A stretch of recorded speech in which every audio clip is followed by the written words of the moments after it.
ചരിത്രത്തിൽ ആദ്യമായി ശ്രീലങ്കയിൽ ഒരു കമ്മ്യൂണിസ്റ്റ് നേതാവ് അധികാരത്തിലേറിയിരിക്കുന്നു, അവിടുത്തെ പ്രസിഡൻ്റായി മാറിയിരിക്കുന്നു. അനുര കുമാര ദസനായകെ അല്ലെങ്കിൽ AKD. അദ്ദേഹം പ്രതിനിധാനം ചെയ്യുന്ന പാർട്ടി JVP ആണ്. ജനതാ വിമുക്തി പെരമുന എന്നാണ് അതിൻ്റെ പൂർണ്ണമായിട്ടുള്ള രൂപം. ഒരുപക്ഷെ ആ പാർട്ടിയിലെ അണികളെക്കാൾ ഏറ്റവും കൂടുതൽ സന്തോഷിച്ചിട്ടുണ്ടാവുക നമ്മുടെ കേരളത്തിലെ കമ്മ്യൂണിസ്റ്റുകാരായിരിക്കും. എന്താണ് ശരിക്കും ഈ JVP? ശ്രീലങ്കയിലെ കമ്മ്യൂണിസ്റ്റ് ചരിത്രം എങ്ങനെയാണ് ആരംഭിച്ചത്? അവർ എങ്ങനെയാണ് ഇപ്പോൾ അധികാരത്തിൽ എത്തിച്ചേർന്നിരിക്കുന്നത്? ശ്രീലങ്കയിലെ ഈ കമ്മ്യൂണിസ്റ്റ് ചരിത്രമാണ് ഞാൻ ഈ വീഡിയോയിലൂടെ വിവരിക്കാൻ പോകുന്നത്. പതിവ് പോലെ ഈ വീഡിയോയ്ക്ക് വേണ്ടി ഞാൻ ഉപയോഗിച്ചിട്ടുള്ള റെഫറൻസുകൾ താഴെ ഡിസ്ക്രിപ്ഷനിൽ കൊടുക്കുന്നുണ്ട്, പരിശോധിക്കാം. JVP എന്ന പാർട്ടി ആരംഭിക്കുന്നത് 1965-ലാണ്. റോഹന വിജവീരയാണ് ഈ പാർട്ടിയുടെ സ്ഥാപക നേതാവ്. അങ്ങനെ ഒരു പാർട്ടി ഉണ്ടാകുന്നതിന് മുൻപ് തന്നെ ശ്രീലങ്കയ്ക്ക് സ്വാതന്ത്ര്യം ലഭിച്ചിരുന്നു. അവിടെ ഭരിച്ചിരുന്നത് യുണൈറ്റഡ് നാഷണൽ പാർട്ടിയാണ്. അതിനുശേഷം ശ്രീലങ്ക ഫ്രീഡം പാർട്ടിയും ഭരിച്ചിട്ടുണ്ട്. റോഹന വിജവീര പറയുന്നത് ഈ രണ്ട് പാർട്ടികളും ഭരിച്ചതുകൊണ്ട് ശ്രീലങ്കയ്ക്ക് ഒരു നേട്ടവും ഉണ്ടായിട്ടില്ല, ഇനി ഉണ്ടാകാൻ പോകുന്നില്ല എന്നാണ്. അതുകൊണ്ടാണ് അവർ JVP എന്ന പേരിൽ പുതിയൊരു പാർട്ടി ആരംഭിക്കുന്നത്. ഇവരുടെ ലക്ഷ്യം അടുത്ത ഇലക്ഷനിൽ മത്സരിച്ച് വിജയിക്കുക എന്നതായിരുന്നില്ല. അവർ പൂർണ്ണമായിട്ടും കമ്മ്യൂണിസത്തിൽ വിശ്വസിച്ചിരുന്നവരാണ്. ശ്രീലങ്കയെ ഒരു കമ്മ്യൂണിസ്റ്റ് ശ്രീലങ്കയാക്കി മാറ്റുക എന്നതായിരുന്നു അവരുടെ പ്രഥമമായിട്ടുള്ള ലക്ഷ്യം, അല്ലെങ്കിൽ ഒരു സോഷ്യലിസ്റ്റ് സ്റ്റേറ്റ് ആക്കി മാറ്റുക. അവർക്ക് ബോംബുകൾ നിർമ്മിക്കുന്ന ഫാക്ടറി ഉണ്ടായിരുന്നു, രഹസ്യമായിട്ട് തന്നെ. അങ്ങനെയിരിക്കെ 1971 മാർച്ച് മാസത്തിൽ അവരുടെ ബോംബ് ഫാക്ടറിയിൽ ഒരു അപകടമുണ്ടായി. വലിയ രീതിയിലുള്ള ഒരു സ്ഫോടനമാണ് സംഭവിച്ചത്. അതിനുശേഷം അവിടെ ശ്രീലങ്കൻ ഗവൺമെൻറ് കൃത്യമായിട്ടുള്ള പരിശോധനകൾ നടത്തി അത് JVPയുടെ ആയുധ നിർമ്മാണശാലയാണെന്ന് മനസ്സിലാക്കി. അവിടെ നിന്നും നിരവധി ബോംബുകളാണ് ഇവർ കണ്ടെടുത്തത്. അതിനെ തുടർന്ന് റോഹന വിജവീരയെ ഗവൺമെൻറ് അറസ്റ്റ് ചെയ്തു, ജാഫ്നയിലെ ജയിലിൽ പാർപ്പിച്ചു. പിന്നീട് കുറച്ച് ദിവസങ്ങൾ കൂടി കഴിഞ്ഞ് വലിയ രീതിയിലുള്ള ഒരു ലഹള JVPയുടെ ഭാഗത്തു നിന്ന് ഉണ്ടായി. ഏപ്രിൽ മാസം 5-ാം തീയതി 1971. ട്രെയിനിങ് ഒന്നും ഇവർക്ക് ലഭ്യമായിരുന്നില്ല. കൂടുതൽ പേരും കുട്ടികളായിരുന്നു. 15, 16, 17 വയസ്സ് പ്രായമുള്ള കൊച്ചുകുട്ടികൾ. ഇവർ തെരുവിലിറങ്ങി കണ്ണിൽ കണ്ടവരെയൊക്കെ വെട്ടി വീഴ്ത്തി. വലിയ രീതിയിലുള്ള പ്രക്ഷോഭങ്ങൾ അരങ്ങേറി. ഇവർ എണ്ണത്തിൽ കൂടുതലായിരുന്നു, പക്ഷേ ഇവരുടെ കയ്യിൽ കാര്യമായിട്ടുള്ള ആയുധങ്ങളൊന്നും ഉണ്ടായിരുന്നില്ല. ഉള്ള ആയുധങ്ങൾ തന്നെ ഉപയോഗിക്കാൻ ഇവർക്ക് വേണ്ട പരിശീലനവും കിട്ടിയിട്ടുണ്ടായിരുന്നില്ല. എങ്കിൽ പോലും ശ്രീലങ്കയുടെ തെക്കൻ പ്രവിശ്യകളും മധ്യ പ്രവിശ്യകളും ഇവർക്ക് ഏതാണ്ട് പൂർണ്ണമായിട്ട് കീഴ്പ്പെടുത്താൻ സാധ്യമായി. പക്ഷേ അതിന് അധികം ആയുസ് ഉണ്ടായിരുന്നില്ല. ശ്രീലങ്കൻ ഗവൺമെൻറ് അവരുടെ സെക്യൂരിറ്റി ഫോഴ്സിനെ ഇറക്കി. അതിനെ തുടർന്ന് ദിവസങ്ങൾ കൊണ്ടാണ് അവരെയെല്ലാം കൊന്നു തള്ളിയത്. 1-2 പേരല്ല, ആയിരക്കണക്കിന് ആളുകളെ നിമിഷ നേരം കൊണ്ട് അവർ കൊന്നുകളഞ്ഞു. JVPയുടെ അവശേഷിച്ചിരുന്ന നേതാക്കളെ ഇവർ അറസ്റ്റ് ചെയ്ത് ജാഫ്നയിലെ ജയിലിൽ അടച്ചു. റോഹന വിജവീരയെ 20 വർഷത്തേക്കാണ് ശിക്ഷിച്ചത്. പക്ഷേ 6 കൊല്ലങ്ങൾക്ക് ശേഷം 1977 JR ജയവർദ്ധനയെ റോഹന വിജവീരയെ റിലീസ് ചെയ്തു. ഒരു മാനദണ്ഡത്തിൻ്റെ അടിസ്ഥാനത്തിലായിരുന്നു ആ റിലീസ് നടന്നത്. ഇനിയും ഇത്തരത്തിലുള്ള പ്രക്ഷോഭങ്ങളൊന്നും നടത്തത്തില്ല, സമാധാനപരമായിട്ട് ഒരു രാഷ്ട്രീയ പാർട്ടി ഉണ്ടാക്കി ഇലക്ഷനിൽ മത്സരിക്കുക മാത്രമാണ് ചെയ്യുക. ആ ഉറപ്പിൻ്റെ പുറത്താണ് അദ്ദേഹത്തെ വെറുതെ വിടുന്നത്. അങ്ങനെയാണ് 1977 JVP ഒരു ഡെമോക്രാറ്റിക് പാർട്ടിയായി മാറിയത്. അത് കഴിഞ്ഞുള്ള പ്രസിഡൻഷ്യൽ ഇലക്ഷൻ നടക്കുന്നത് 1982-ലാണ്. അതിൽ വിജവീരെ മത്സരിക്കുന്നുണ്ട്. പക്ഷേ അദ്ദേഹത്തിന് 3-ാം സ്ഥാനം കൊണ്ട് തൃപ്തിപ്പെടേണ്ടി വന്നു. 3-ാം സ്ഥാനം എന്നൊക്കെ പറയുമെങ്കിൽ പോലും അദ്ദേഹത്തിന് മൊത്തം കിട്ടിയ വോട്ടെന്ന് പറയുന്നത് വെറും 4% മാത്രമായിരുന്നു. പിന്നീട് 5 വർഷങ്ങൾ കൂടി കഴിഞ്ഞ് 1987 ജൂലൈ മാസം 29-ാം തീയതി ഇൻഡോ ശ്രീലങ്ക പീസ് അക്കോർഡ് നിലവിൽ വന്നു. കൊളംബിയയിൽ വെച്ച് ഇന്ത്യൻ പ്രധാനമന്ത്രിയായിരുന്ന രാജീവ് ഗാന്ധിയും JR ജയവർദ്ധനയും ചേർന്നിട്ടാണ് ഈ ഒരു പീസ് ട്രീറ്റിയിൽ ഒപ്പുവെക്കുന്നത്. ഇതനുസരിച്ച് ഇന്ത്യൻ ഫോഴ്സ് ശ്രീലങ്കയിൽ എത്തിച്ചേരും. ഇന്ത്യൻ പീസ് കീപ്പിംഗ് ഫോഴ്സ് എന്ന പേരിലാണ് ഈ പട്ടാളക്കാർ അറിയപ്പെടുന്നത്. അവിടെ സമാധാനം പുനഃസ്ഥാപിക്കുകയാണ് ലക്ഷ്യം. നിലവിൽ ഗവൺമെൻറ്റും LTTE അല്ലെങ്കിൽ തമിഴ് പുലികളും തമ്മിൽ വലിയ രീതിയിലുള്ള കലാപങ്ങൾ നടക്കുന്നുണ്ട്. ഈ ഒരു അക്കോർഡ് അനുസരിച്ച് ശ്രീലങ്കൻ പട്ടാളം ഇനി യുദ്ധം ചെയ്യുന്നതല്ല, അവർ യുദ്ധം അവസാനിപ്പിച്ച് ശ്രീലങ്കയുടെ ഉത്തരഭാഗത്തുള്ള ബറാക്കിലേക്ക് മടങ്ങിപ്പോകും. തമിഴ് പുലികളും ഇതേപോലെ തന്നെ യുദ്ധം അവസാനിപ്പിച്ച് ആയുധം വെച്ച് കീഴടങ്ങണം. പക്ഷേ LTT അല്ലെങ്കിൽ തമിഴ് പുലികൾ അത് ചെയ്യാൻ കൂട്ടാക്കിയിരുന്നില്ല. അവർ ആദ്യം അതിന് സമ്മതിച്ചുവെങ്കിൽ പോലും പിന്നീട് അതിൽ നിന്ന് പിന്മാറുകയാണ് ഉണ്ടായത്.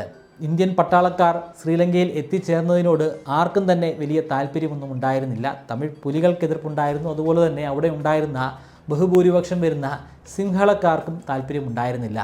അതുകൊണ്ട് തന്നെ ഗവൺമെൻറ്റിനെതിരെ ഒരു പ്രക്ഷോഭം നടത്താനുള്ള ഒരു ഫ്യൂവലായിട്ട് ഈ ഒരു അവസ്ഥ JVP മാറ്റിയെടുത്തു. കൂടുതൽ ആളുകളെ JVPയിലേക്ക് അവർ ആകർഷിച്ചു. ഇത്തവണ അവർ മറ്റൊരു ലഹളയാണ് ആരംഭിക്കുന്നത്. ഈ ലഹള കുറച്ചുകൂടെ പ്ലാൻഡ് ആയിട്ടുള്ള ഒരു ലഹളയായിരുന്നു. ആദ്യം നടന്ന ലഹള അത് അത്ര പ്ലാൻഡ് ആയിരുന്നില്ല. പെട്ടെന്നുണ്ടായ ഒരു ദേശത്തിൻ്റെ പുറത്ത് ആരംഭിച്ച ലഹളയായിരുന്നു. എന്നാൽ ഇത്തവണ അവർ പ്ലാൻ ചെയ്ത് പല ഡിവിഷനുകളായിട്ട് പല ഗ്രൂപ്പുകളായിട്ട് സ്വയം പിരിഞ്ഞു. പലരും പല ഭാഗങ്ങളിലായിട്ട് വലിയ രീതിയിലുള്ള ആക്രമണങ്ങൾ അഴിച്ചുവിടാൻ തുടങ്ങി. പ്രധാനമായിട്ടും ഇവർ ആക്രമിക്കുന്നത് ക്യാൻഡിയും അതിനോട് ചേർന്ന് കിടക്കുന്ന പ്രദേശങ്ങളുമാണ്. 3 വർഷത്തോളം നീണ്ടു നിന്ന ഈ സിവിൽ വാറിൽ ആയിരക്കണക്കിന് ആളുകളാണ് മരണമടഞ്ഞത്. 1989 നവംബർ മാസത്തിൽ റോഹന വിജവീരയെ ഗവൺമെൻറ്റിൻ്റെ കീഴിലുള്ള പട്ടാളക്കാർ കൊന്നു.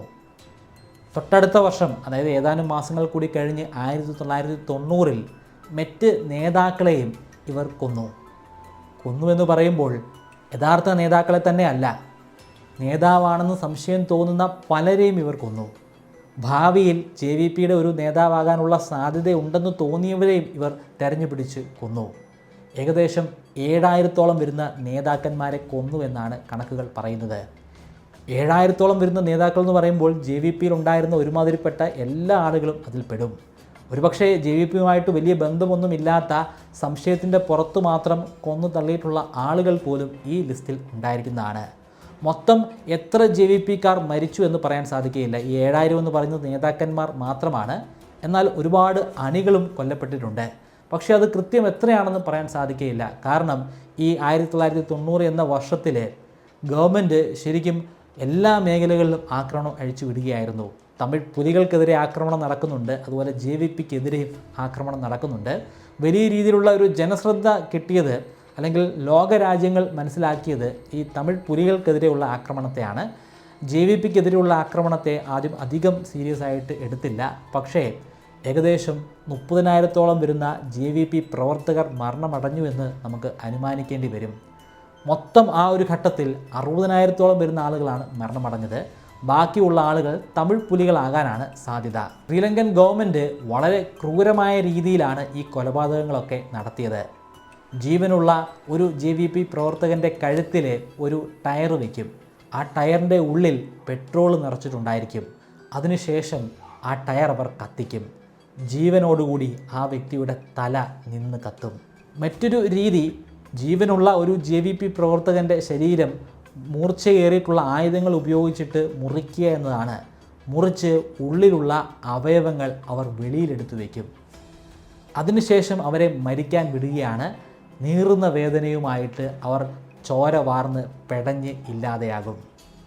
ഏറ്റവും കൂടുതൽ ഞെട്ടിച്ച മറ്റൊരു സംഭവം യൂണിവേഴ്സിറ്റി ഓഫ് പെരിഡിനിയയിലാണ് നടന്നത്.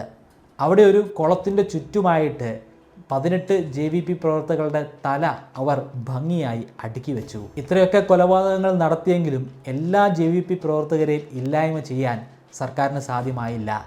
കുറച്ചു പേരൊക്കെ അവശേഷിച്ചു. അങ്ങനെ അവശേഷിച്ച കുറച്ചു പേർ 1994 മറ്റൊരു പാർട്ടി തുടങ്ങുകയാണ്, നാഷണൽ സാൽവേഷൻ ഫ്രണ്ട്. 1994 നടക്കുന്ന ഇലക്ഷനിൽ മത്സരിക്കുക എന്നതായിരുന്നു ഇവരുടെ ലക്ഷ്യം. പക്ഷേ ഇവർ മത്സരിക്കുന്നില്ല. ഇവർ വെളിയിൽ നിന്നുകൊണ്ട് തന്നെ നാഷണലിസ്റ്റ് ശ്രീലങ്ക ഫ്രീഡം പാർട്ടിയെ സപ്പോർട്ട് ചെയ്യുകയാണ് ഉണ്ടായത്. പിന്നീട് കുറച്ച് വർഷങ്ങൾ കൂടി കഴിഞ്ഞ് 2004 ഇവർക്ക് ഒരു ഗവൺമെൻറ്റിൻ്റെ ഭാഗമാകാൻ സാധ്യമായി. അതൊരു കൂട്ടുകക്ഷിയായിരുന്നു. ആ കൂട്ടുകക്ഷിയിലെ ഒരു കക്ഷിയായിട്ട് ഈ പാർട്ടി മാറി. ആ ഗവൺമെൻറ്റാണ് അവിടെ ഉണ്ടായിരുന്ന തമിഴ് പുലികളെ ശ്രീലങ്കൻ മണ്ണിൽ നിന്നും പൂർണ്ണമായിട്ട് തുടച്ച് നീക്കുന്നത്. അതിൽ വലിയ ഒരു ചാലക ശക്തിയായിട്ട് JVP പ്രവർത്തിച്ചിരുന്നു. 2019 മുതൽ JVP നാഷണൽ പീപ്പിൾസ് പവർ അല്ലെങ്കിൽ NPP എന്ന കക്ഷിയുടെ ഭാഗമാണ്. അങ്ങനെയാണ് 2024 നടന്ന ഇലക്ഷനിൽ പ്രസിഡന്റ് സ്ഥാനത്തേക്ക് ഇവരുടെ നേതാവിന് മത്സരിക്കാൻ സാധിച്ചത്. ഇലക്ഷൻ റിസൾട്ട് പ്രഖ്യാപിച്ചപ്പോൾ AKDക്ക് 42.3% വോട്ട് ലഭിച്ചു. രണ്ടാം സ്ഥാനത്ത് വന്നത് പ്രേമദാസയാണ്. അദ്ദേഹത്തിന് 32.76% വോട്ട് ലഭിച്ചപ്പോൾ മൂന്നാം സ്ഥാനത്ത് വന്ന വിക്രമസിംഗയ്ക്ക് 17.27% വോട്ട് മാത്രമാണ് ലഭിച്ചത്. ശ്രീലങ്കയിലെ നിയമമനുസരിച്ച് 50% വോട്ട് ലഭിച്ചാൽ മാത്രമേ അടുത്ത പ്രസിഡൻ്റായിട്ട് മാറുകയുള്ളൂ. പക്ഷേ ഇവിടെ ആർക്കും 50% വോട്ടില്ല. അതുകൊണ്ടാണ് അവർ വീണ്ടും കൗണ്ട് ചെയ്യാൻ തുടങ്ങിയത്. ഈ കൗണ്ടിങ്ങിന് ഒരു പ്രത്യേകതയുണ്ട്. നമ്മുടെ ഇലക്ഷനിൽ നിന്ന് വളരെയധികം വ്യത്യസ്തമാണ് ഇവിടുത്തെ ഇലക്ഷൻ. ഒരാൾ വോട്ട് ചെയ്യുമ്പോൾ അയാൾക്ക് സെക്കൻഡ് പ്രിഫറൻസ് കൂടി വോട്ട് ചെയ്യാം. ആദ്യം ഒരാൾക്ക് വോട്ട് ചെയ്യാം. രണ്ടാമത്, അതായത് ഇന്ന ആൾക്ക് പ്രസിഡൻ്റ് ആകാൻ കഴിഞ്ഞില്ലെങ്കിൽ രണ്ടാമതായിട്ട് ഇന്ന ആളെ പരിഗണിക്കണമെന്ന രീതിയിൽ ഒരു സെക്കൻഡ് പ്രിഫറൻസ് കൂടി കൊടുക്കാം.